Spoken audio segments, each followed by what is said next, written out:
আসসালামু আলাইকুম। আজকে আমি আপনাদের সাথে মজাদার একটা রেসিপি নিয়ে আসছি। এখানে আমি প্রথমে কই মাছ, এখানে কিন্তু দেশি কই মাছগুলো আমি হলুদ লবণ মেখে তারপরে ভেজে নেব। আপনারা চাইলে যে কোনো মাছ আপনি এই তরকারিটা দিয়ে রান্না করতে পারেন। তো এগুলো আমি তুলে নেব। ভাজা হয়ে গেলে কই মাছ কিন্তু বেশি ভাজতে হয় না। বেশি ভাজলে কিন্তু ভালো লাগে না খেতে। তো আমি হালকা ভাজা দিয়ে তুলে নেব।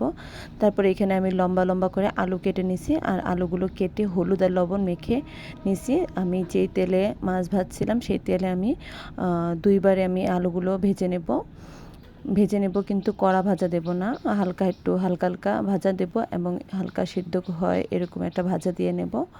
ভাজা দেওয়ার পরে এগুলো আমি তুলে নেব। দেখতে পারতেছেন বেশি একটা কড়া ভাজা হয়নি, মানে হালকা ভাজা দিছি, জাস্ট একটু লাল হয়ে গেছে। তারপর আমি এগুলো এক এক করে তুলে নেব। তুলে নেওয়ার পরে আমি একটা কড়াইয়ের মধ্যে পেঁয়াজ দিয়ে দেব, তেল দিয়ে তারপর পেঁয়াজটা লাল করে ভেজে তারপরে এর মধ্যে আমি আদা রসুন বাটা দিয়ে দেব 1 টেবিল চামচ পরিমাণের। আপনারা তরকারি অনুযায়ী সবজি অনুযায়ী মশলা ব্যবহার করবেন।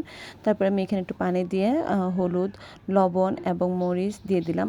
আমি আগে হলুদ আর লবণ দিয়ে মাছ এবং আলু ভেজে নিয়েছি, সেই জন্য এখানে আমি হলুদ আর লবণটা একটু বুঝে দেব, আর মরিচ আপনারা যেভাবে চান সেভাবেই দেবেন, খাবেন। তা আমি এগুলো ভালো করে মশলাটা কষিয়ে নেওয়ার পরে এর মধ্যে আমি ভাজা আলুগুলো দিয়ে দেব। ভাজা আলুগুলো একটু ভালো করে মশলার সাথে মিশিয়ে নেব।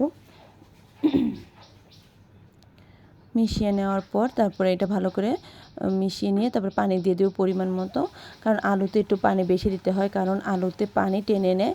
তারপরে এই আলুটা ভালো করে সিদ্ধ হয়ে গেলে তারপরে এর মধ্যে আমি একটু শাক বাটা দিয়ে দিব।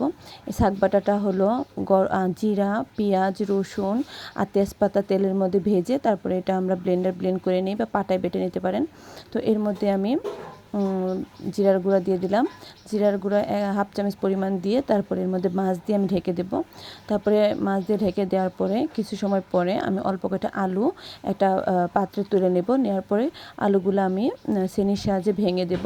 ভেঙে দেওয়ার পরে এটা আমি তরকারির মধ্যে আবার দিয়ে দেব। এটা দিলে কি হয়, ঝোলটা একটু ঘন হয়, আঠা আঠা হয়, খেতে ভালো লাগে, সেই জন্য আমি এটা দিয়ে দিলাম। তারপর আমি এর মধ্যে কয়েকটা কাঁচামরিচও দিয়ে দিলাম। কাঁচামরিচ দিয়ে এখন আমি একটু ঝোলটা শুকিয়ে তারপরে এটা নামিয়ে নেব।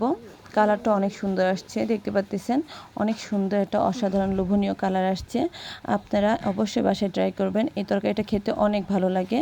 তো আপনারা যে কোনো মাছ দিয়ে এই তরকারিটা রান্না করতে পারেন। তো কেমন হলো আজকে আমার এই ভিডিওটা? ভালো লাগলে আমার চ্যানেলটাকে লাইক দিবেন, সাপোর্ট করবেন, পাশে থাকবেন। আল্লাহ হাফিজ।